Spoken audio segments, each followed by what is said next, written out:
Hello, everybody. This is Steve Butler, cryptologic investigator in Los Angeles. And I want to do a quick follow up to the story I had done just recently, where I was reviewing the Dirty Harry movie and realizing that it was said to have been inspired by the Zodiac. And then once I began to re-look at the movie in the light of the investigative headway that I've been able to make through the cryptology and 3.5, almost 4 years of investigating the case, where we have cracked the cryptology, found the people, understand the real circumstances, and found pictures, places, and things that we can verify. I found that the Dirty Harry movie in 1971 was basically a documentary of the Zodiac using actors in the place of the real people, and Scorpio, in a sense, being the projection of Albert Lee Terry Jr. in real life, who is a psychopathic killer who used to be part of the Zodiac, who now, in my opinion, who was supposed to have died in 1971, but we investigated that and realized that that was fake, is currently living in Kingston, Ontario, Canada, as Pastor Friar David Collins. Now, that being said, I woke up today and I said, I'm going to go out, go to the golf course, I'm going to relax, come back. But something was just gnawing at me, because when I was doing that presentation, I had remembered that R.M. Fink didn't really have a background. I couldn't figure out why Harry Julian Fink seemed to have a background, but R.M. Fink didn't have a background, and R.M. Fink was credited with co-writing the Dirty Harry script. However, R.M. Fink really didn't exist after 1971, and neither did Albert Lee Terry Jr., because he was supposedly killed in December 31st of 1971, but it looks like he entered probably some kind of witness protection program or faked his own demise simply by posting some documents and disappearing, I guess, finally ending up in Canada. So in that last presentation, we go through the Dirty Harry movie. I show you real life things that are actually in the movie that nobody in the public knows, that is not either a person covering up the crime or involved in the crime or know the people that were in the Zodiac. I mean, there is no public knowledge about this stuff that I was showing people. But because of circumstances and person of interest sketches and physical topography of naval bases of which these people were a part of, you can show that there is a correlation that is not coincidental. And the supposition at the end was that somebody knew the real story of the Zodiac group and the killers and the people, and had to have informed somebody that was writing the movie. And as I look closer to it, the obliviousness of R.M. Fink kind of matched the obliviousness of Albert Lee Terry Jr., right? So I said, well, let me try to find more about Rita M. Fink. And so today I said, I'm just going to go online and see what I can find about Rita, because I couldn't find anything really about Rita. So I put in Rita M. Fink writer, came up here, right? And then I did a more search using images, and I came to this thing that said it was a draft of the film script by Harry Julian Fink. And I was like, well, that's interesting. So then I was able to search deeper into that, and it took me to this website called Walter Film: Vintage Original Photographs, Posters, Scripts, Rare Books, and Memorabilia. Now, I don't know if this is authentic, but it looks dated, looks what an old script would be. And it says that it is a 1970 early draft film script by Harry Julian Fink and Rita M. Fink. They're selling it for $2,000, of which I'm not going to pay. And it says, this undated screenplay draft by Harry Julian Fink and Rita Fink, who also had devised the story, was substantially revised prior to shooting. Dean Reiser is credited on screen as a co-writer. John Milius, Apocalypse Now, was also employed uncredited as a script doctor and claims to be responsible, among other things, for the cop being the same as the killer, except he has a badge, and also for the notion of avenging a cop as a loner. The most significant difference between the draft and completed film is its setting. The Fink screenplay is set in New York City. The Siegel film takes place in San Francisco, makes splendid use of numerous San Francisco landmarks, and positions the city itself as an embodiment of the hippie decadence that opposes cop Harry at every turn. The ultimate embodiment of that decadence is the story's psychotic villain, a serial killer named Scorpio, who I believe is Albert Terry Jr.'s personal reflection of himself, which was first introduced in the confession letter in the JonBenet Ramsey case, of which I can show you cryptologically Albert E. Terry Jr. is the author of that. But staying here, it says, however, in the Frank draft, he is not named Scorpio, referred to only as the sniper or the killer. Moreover, in the Frank draft, he is a middle-aged ex-con, not the young deranged hippie with the peace sign belt buckle portrayed so brilliantly by Andy Robinson in the Siegel film. The name Scorpio is meant to remind viewers of San Francisco's infamous Zodiac killer. So anybody who says that this film was not inspired by the Zodiac killer, that right there tells you that Scorpio was used because they wanted to associate it with the Zodiac killer. The character of Harry is also somewhat different from his portrayal by Clint Eastwood in the single film. In the Fink draft, Harry is a shabby, middle-aged, cigar-smoking, hot dog chomping New Yorker, a character more suitably played by someone like Frank Sinatra, who is in fact the producer's first choice for the role. The first two-thirds of the Frank screenplay hits most of the same narrative beats as the Siegel film. It begins with a sniper shooting his first victim. We then get the scene where cop Harry interrupts his lunch midway through to foil a bank robbery across the street, shooting the robbers and concluding the sequence with what would later become the movie's most famous catchphrase, "This is a 44 Magnum and will blow your head into little bitty pieces.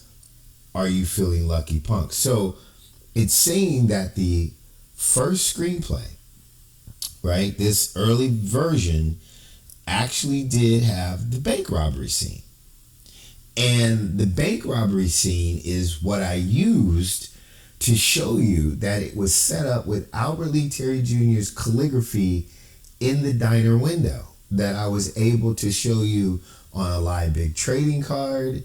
And I forget, it was somewhere else. And that in that scene, right, in that very scene was a moment where Charlie, a person who I've identified from San Francisco St. Ignatius High School as the Zodiac person from Lake Berryessa, his girlfriend, who was second in command in the Zodiac, Ellen E., also known as VW Babe, who was physically at the St. Vincent de Paul thrift store when Zodiac was supposed to turn themselves into Paul Dunbar and F. Lee Bailey, of which they thought the Zodiac didn't show up.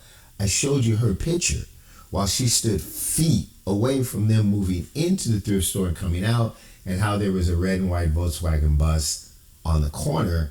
And then in the movie, at the bank robbery scene, there was a red, white Volkswagen bus. That scene that I showed you in the last presentation had Harry, Ellen, and Albert Lee's signature all in frame in the beginning of that movie as those two people stood underneath Albert's name. That was the core group of the Zodiac other than the leader.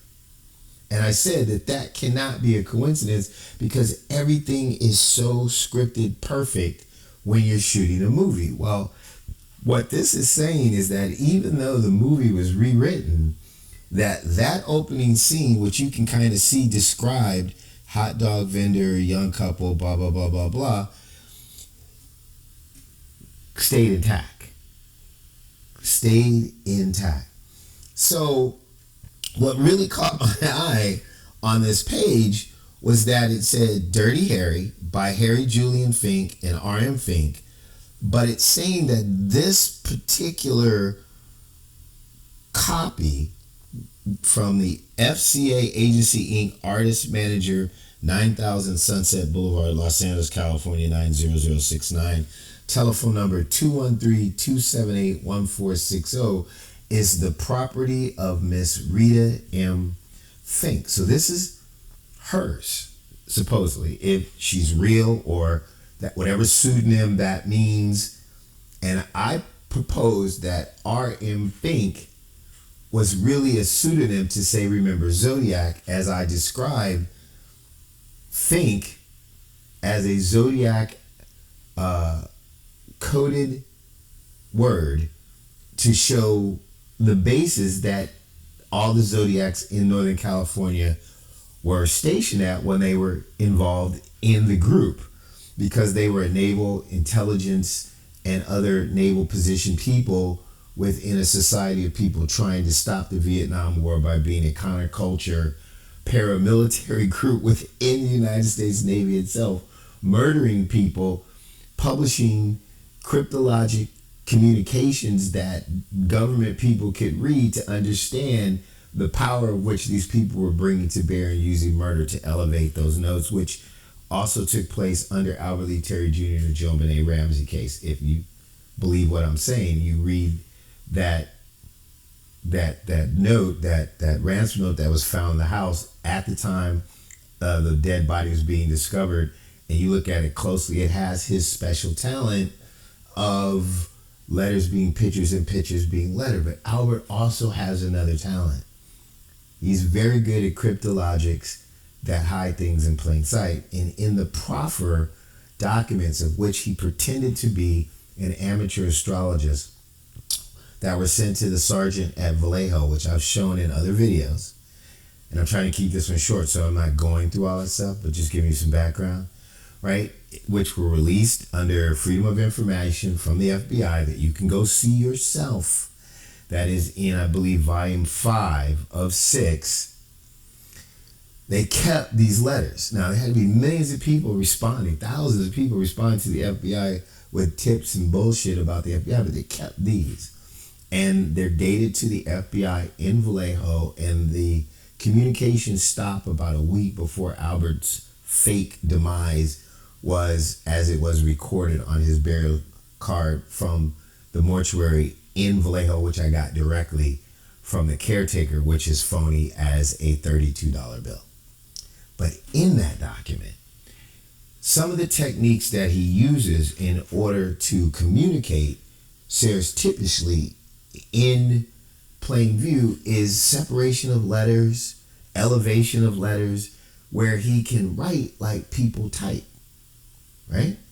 And the elevation of the letters, if you extract those letters, create words or anagrams, and there's an entirely different message once you pull that out and you coalesce it. Now, if I was a great video person, maker like David Orchak, he does good video, he knows all the little things, I could put all that animation in my video. I don't know how to do that stuff, so I have to talk.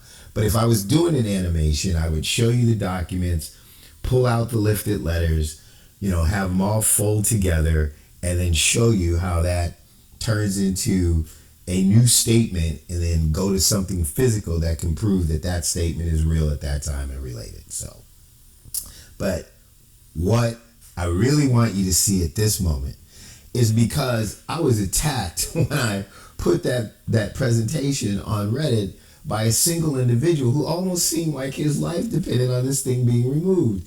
And I said, I kind of got a feeling who it is, but I'm not going to say because I can't prove it.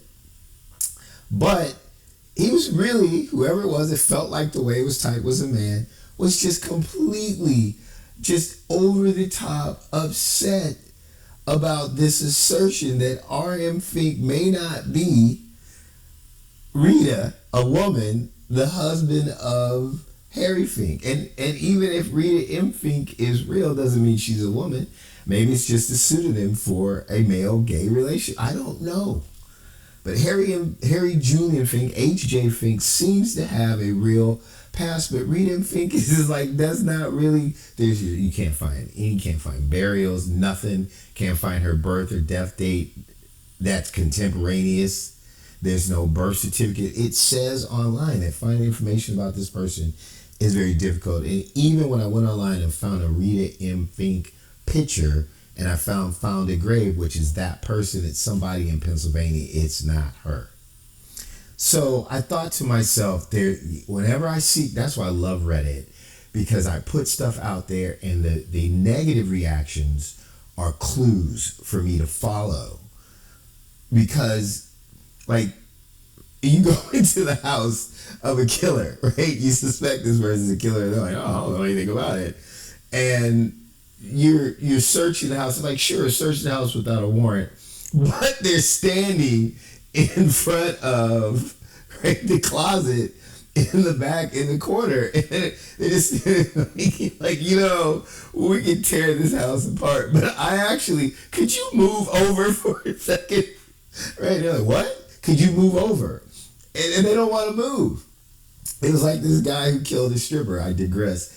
And he had this big property, and they were searching it, but the dogs concentrated on like a burn pit, like, where you could barbecue, whatever. And that's when he said, "Nah, get a warrant."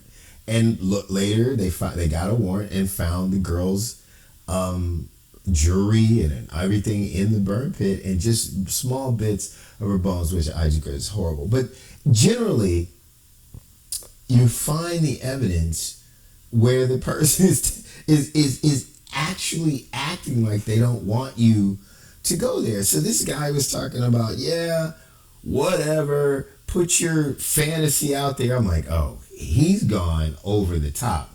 There is a way more to this than I know. So when I found this, I said, okay, is there anything, and we're getting to the end of this is the big finish, is there anything physical to the images that I see here that could give me a clue that I might be onto something, that Albert Lee Terry Jr. may have been Rita M. Fink pseudonym and wrote this script. This says this was written in 1970. Albert told me he had a chance for a lot of money. I didn't realize what was going on in 1971. And after thinking about it, because I know when he's checking in, like I say, he hits different than the rest of the trolls. And I think, could it be? That was the whole supposition in the last presentation. I'm telling you, ladies and gentlemen, you can take it any way you want. But I found something. So there's 3 pictures on this website. And this one was the one that got my attention, right? It's kind of like a little torn thing, Dirty Harry. And it's kind of like Albert would do it. You know what I mean? Like, he wants the attention. He wants people to see it, but he wants to think he's smarter than everybody else. And I'm like, if you've got the script, why did you do this little part right here that says Dirty Harry? And when I pulled it up, I could tell. Right? So when Albert Lee does cryptology, and he did it for the Zodiac, he did it for himself, he did it in JonBenet Ramsey, I believe he's doing it in the Nancy Guthrie case, right? He's always trying to communicate in plain sight, but he has to direct you to it in a certain way, because they don't use traceable lines of communication. So why this script is online, maybe just a vanity situation. Right? And it's $2,000 because they don't want anybody to really buy it. But it might be Albert's way of laughing at all of us, saying that the evidence is right in front of your face. But see, I'm actually chasing that evidence. So when I saw that Dirty Harry was isolated in this kind of torn up way, and the script itself is not torn, right? And the first page about the hot dog place is there. Whoever wrote this summary wanted us to know that the first scene of the Dirty Harry movie is exactly, almost, except for being in New York, exactly like the early rendition of this script owned by Rita M. Fink or R.M. Fink. And that the clue to who Rita is right there. So that being said, I didn't pull this down onto my desktop because I wanted to see the full thing. So I pulled up the page with the script, right? The title page. So Dirty Harry, and then there's this big space. I don't know if that's standard, but it says by, B-Y, Harry Julian Fink and R.M. Fink, property of, Ms. Rita Fink, right? And everything looks fine, right? Looks like all typing, right? The only thing that might be a little off is somewhere in here, right? Where the T and the E are really close together and the L and the E are kind of separated. And up here, what no one would ever notice, but what I want you to see is this. This is an Albert Lee Terry Jr. special. The D, the I and the R, and the TY are groupings. That's code, ladies and gentlemen. There's no groupings in Harry. There's another Y. It's really slight. There might be a little space here, not there. He can write and make it look like typing.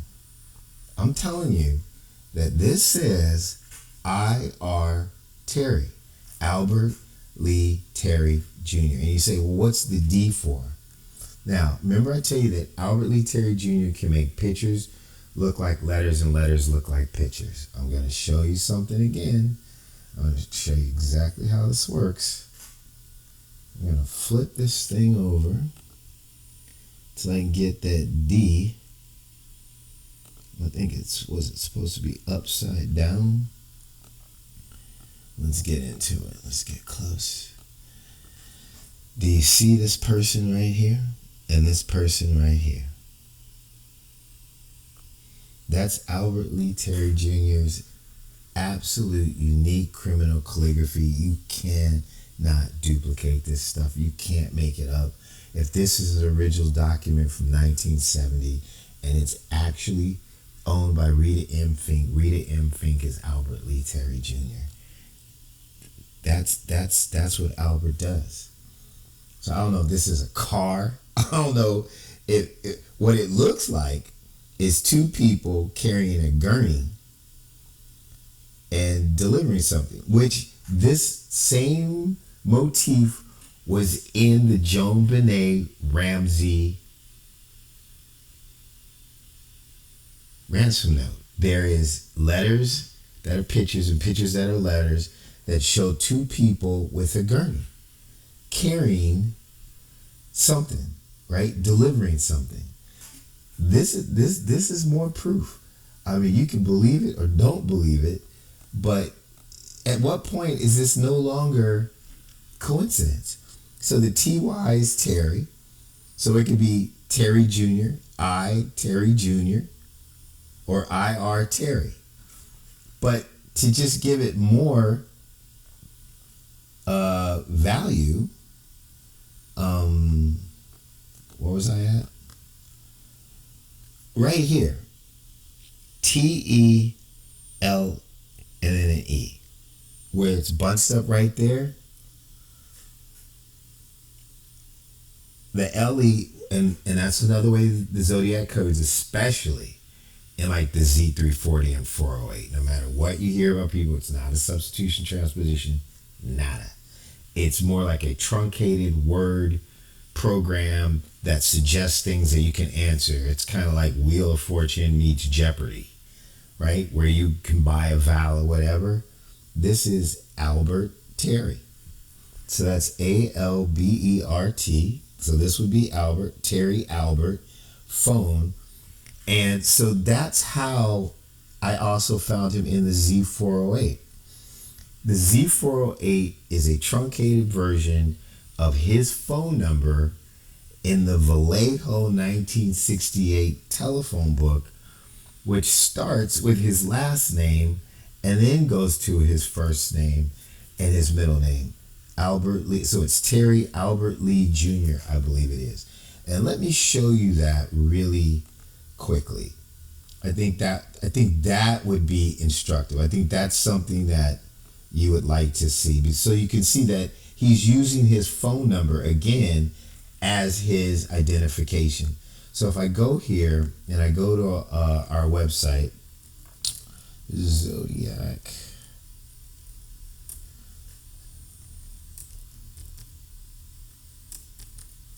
killertruth.net. Let me show you how that works. So I probably have it on my desktop, but it's just so much easier to find it here. We created this for law enforcement because they were saying the same thing. They were like, we can't keep going through all these emails. So you need to put a website or something together where we can find this stuff and transfer it easily. And now I see what they mean. Okay, so here's the Albert Terran. So this is the Z340. I mean the Z408. See the T, Y, and these symbols, LT. So this is his telephone listing in the 1968 Vallejo telephone book, and we transposed it over this. See where it says Geik? That's one of the most famous things in the Z408, where they think it was Gagowski and all this silly stuff.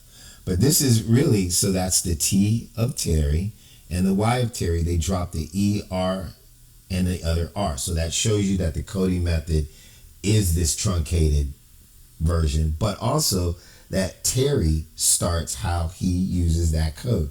So this was 68 or 69, I believe, and that's 70. So this is how he's identifying himself at this point in life. And then you have the A for Al, right?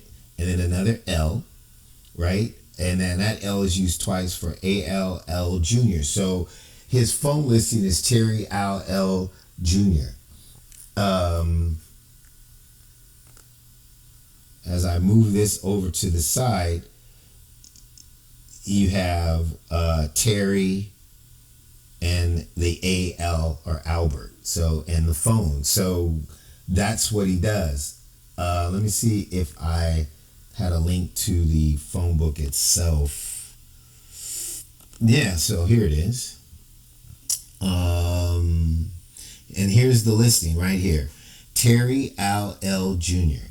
And the information on Brian Hartnell's car door at Lake Berryessa is a math problem that actually gives you this phone number. It's 643621, and then I think the last number was 0. We couldn't figure out what the last number was with the math, but we had that many numbers all the way up. We had 643. We knew was a prefix in Vallejo because it said Vallejo for the murders, but they were actually in Benicia, and so we figured Vallejo, they didn't have like kind of like what we do. So we went Vallejo and looked for a prefix with 643 because those were the only numbers that would match a prefix in Vallejo. You have 642, 643, and then we had 62 and 1.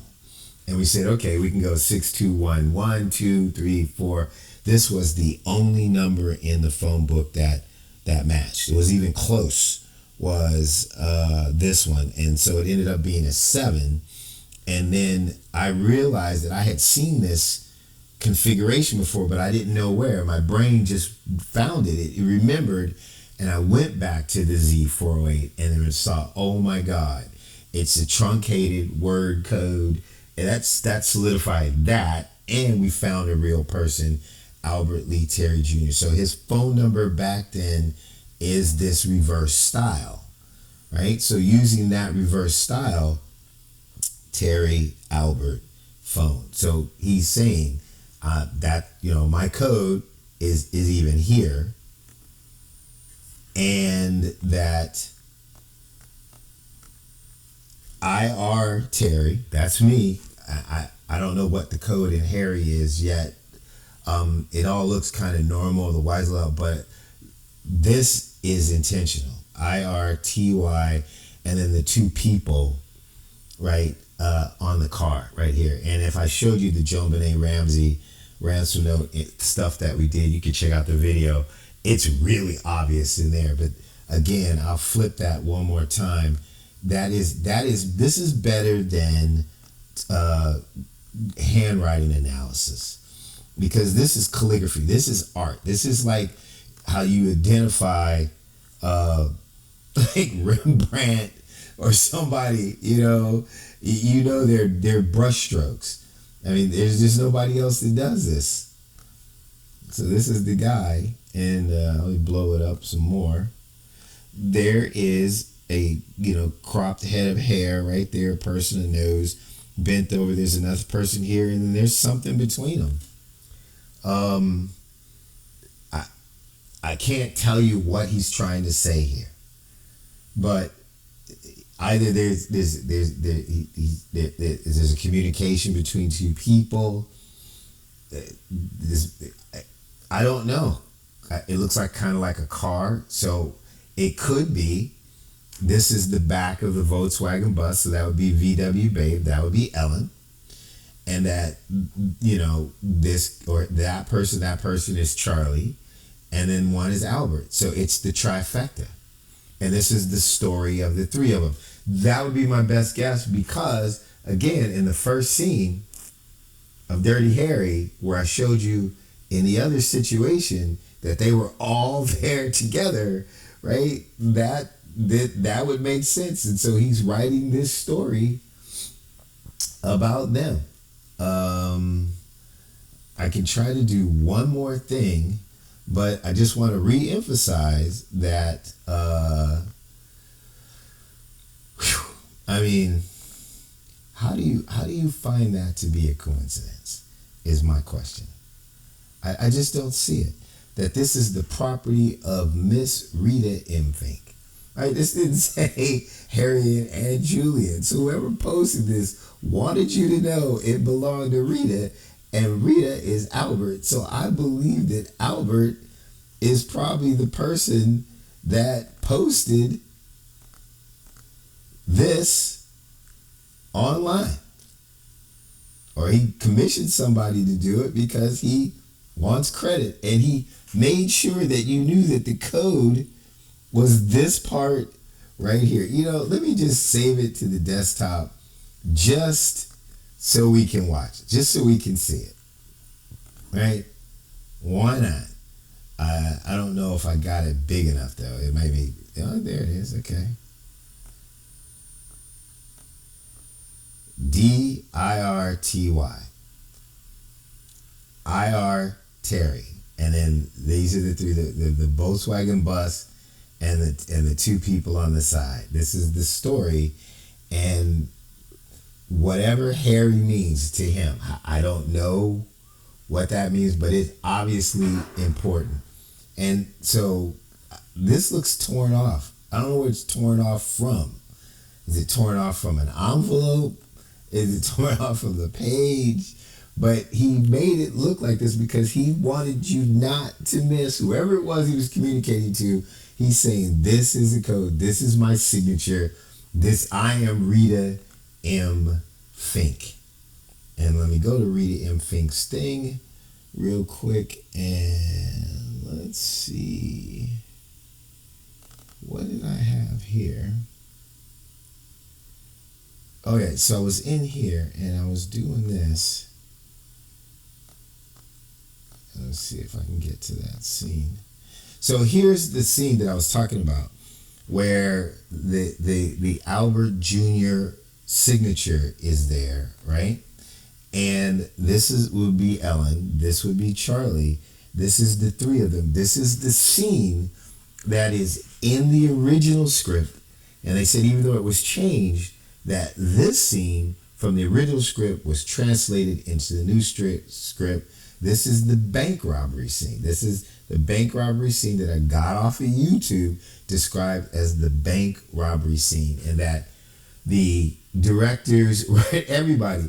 Back then, they didn't want the camera to be invasive. Now the camera is the star. It's all over the place. But back then, they want you to be a fly on the wall. So every car, everything, everybody in this was intentional, and they set it up so that these two people would be under Albert Lee Terry Jr.'s signature, and that this scene would take place, because this is what the Zodiac is all about. Charlie, Ellen, and Albert. And Dirty Harry is a documentary about some part of this relationship. And Scorpio, in my opinion, is absolutely the personality of Albert Lee Terry Jr.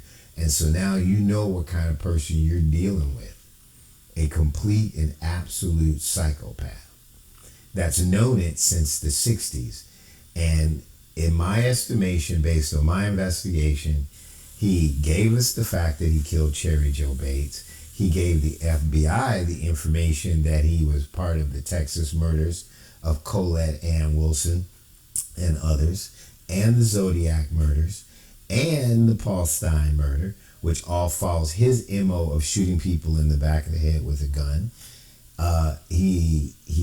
His calligraphy is all over the Joan Benet Ramsey ransom note, which you can't say was done after the fact. It was left in the house on the bottom of the stairs in plain view next to each other, because he wanted it to be filmed or taken a photograph of so you could see all of the pages, because it was all coding to be published, so that a person who could actually read that would realize that they were the real intended victims of the extortion. Why they picked the Ramsey family, I have no idea. But this thing about murder, posting stuff, getting it into the press to communicate without a traceable line of communication, runs all the way through the last 60 years of these cold cases in America that we can't figure out why they haven't been solved. Especially when I can sit here and tell you that the evidence is just glaring. So that's a whole nother story. But we did find these type of communications in the Anthony Guthrie case, and we've been able to identify real people that seem to be identified in the communications, and we've passed that on to law enforcement. So the preponderance of evidence in this presentation says that Rita M. Fink, okay,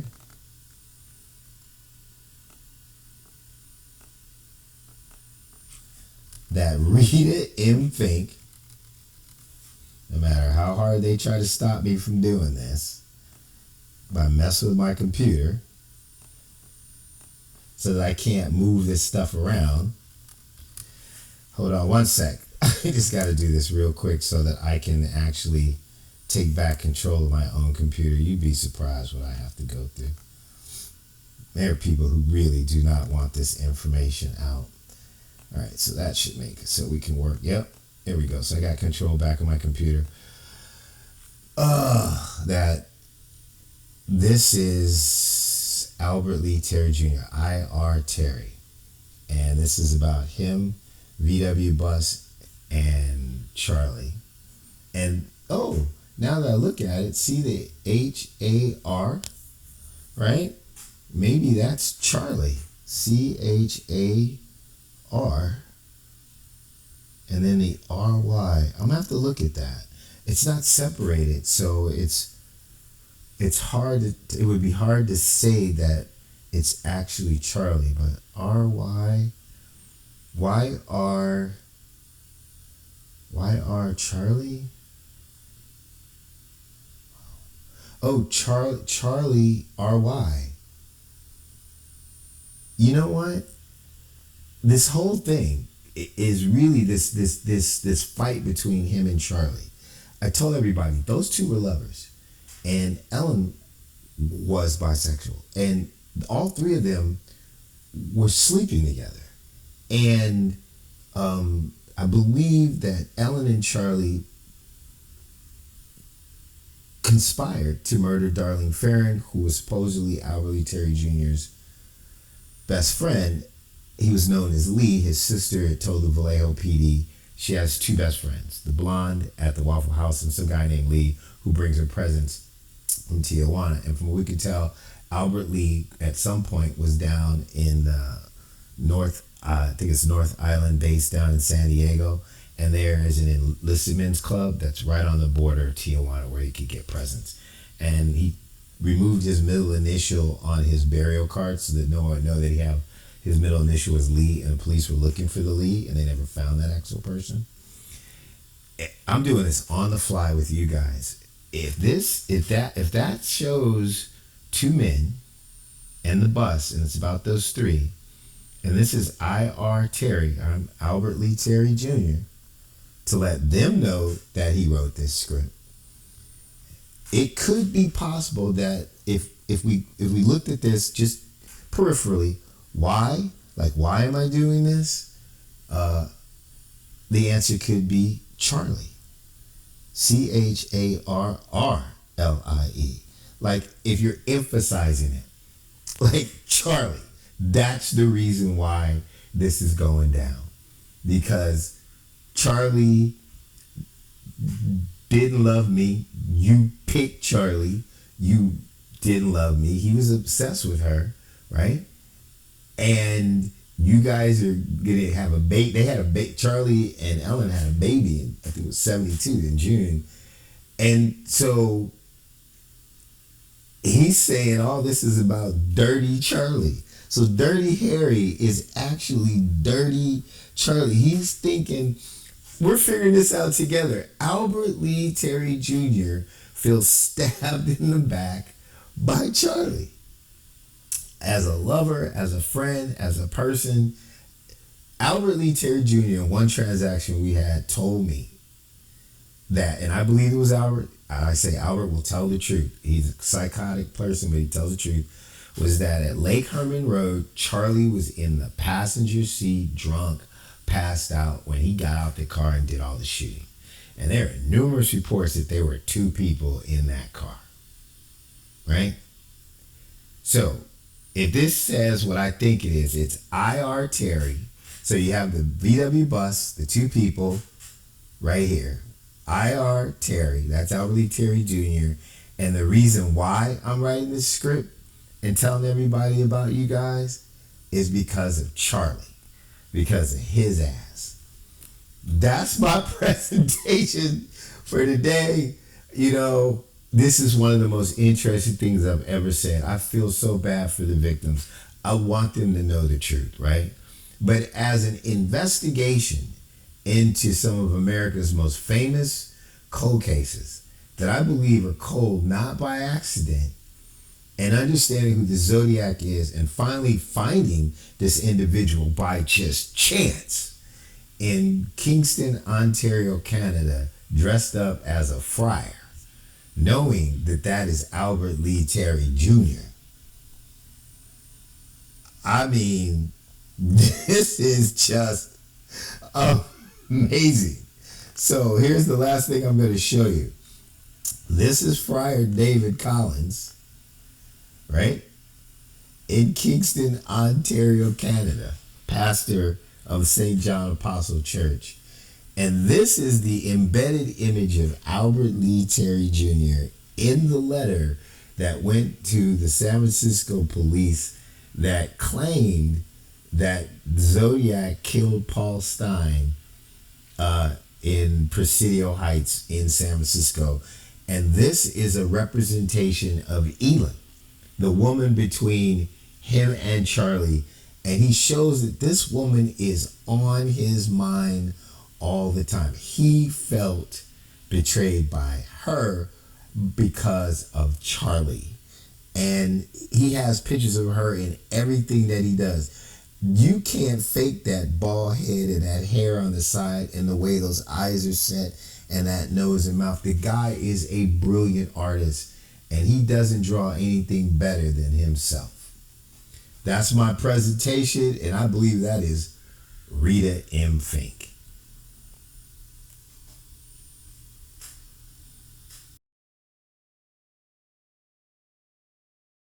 All right, this is a bonus track for you guys. You're going to see how I really nail down this thing with Albert Lee Terry Jr. and R.M. Fink. And you're going to see me crack code right in front of you how I do it. So I told you that Terry Al L. Jr. and that phone number was used, that listing in the Vallejo 1968 telephone book was used in the Z408 to identify him as the Zodiac, right? And then we just got through going through this whole thing about the original script, if this is really what it's meant to be, right? For R.M. Fink, Rita M. Fink, that this is property of Rita M. Fink. And it says that it's FCA Agency Inc. Artists Manager at 9000 Sunset Boulevard in Los Angeles, California. Now, 9000 Sunset, famous building.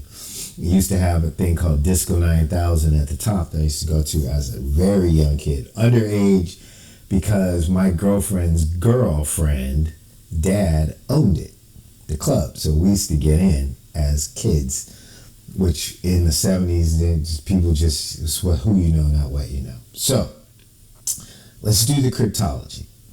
I'm looking at this thing and I'm saying there's got to be more proof because I know how Albert Lee is. And I told you that this telephone number was code. So it says Lee Terry. I said that. And people are going to say, yeah, you just want to see what you want to see. It says Lee Terry's phone number. That's what that really means. So is this phone number to call Albert Lee as code? Now, 213 was Los Angeles, right?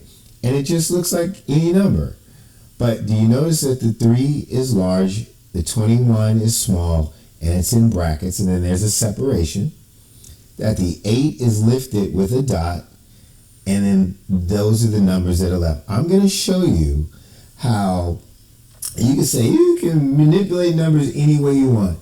The fact that the numbers are there is astronomical in the estimation statistical analysis of this being a coincidence when I get through. So I'm going to use this notepad.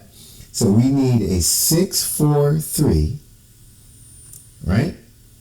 And a 6217 to make this phone number work.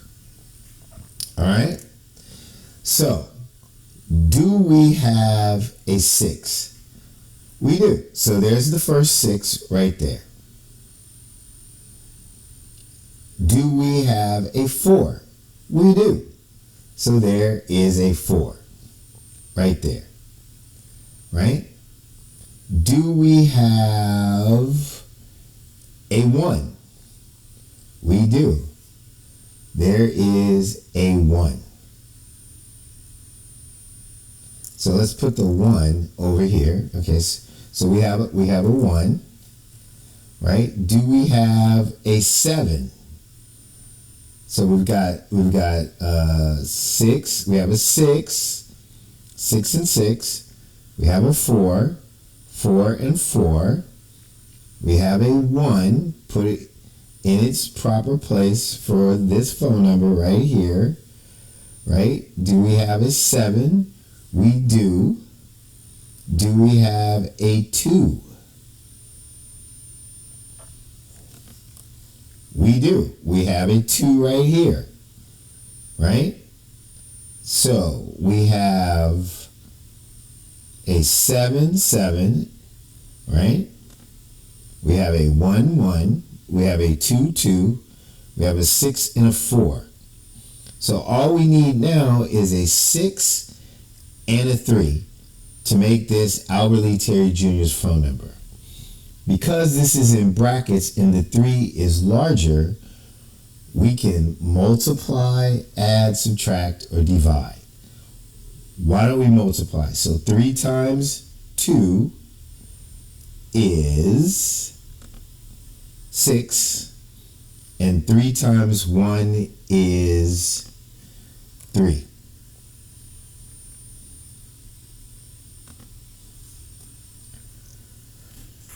You tell me that is a coincidence, okay? Now, the 8 is elevated with a dot.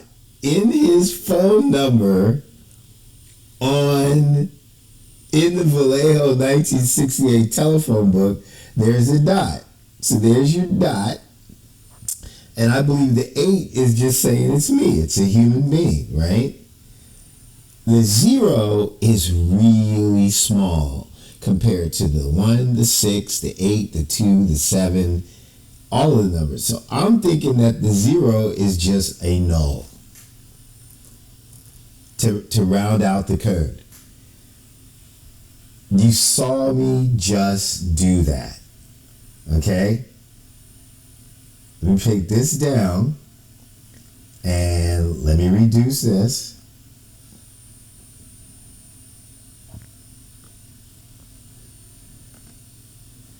Dirty Harry, right?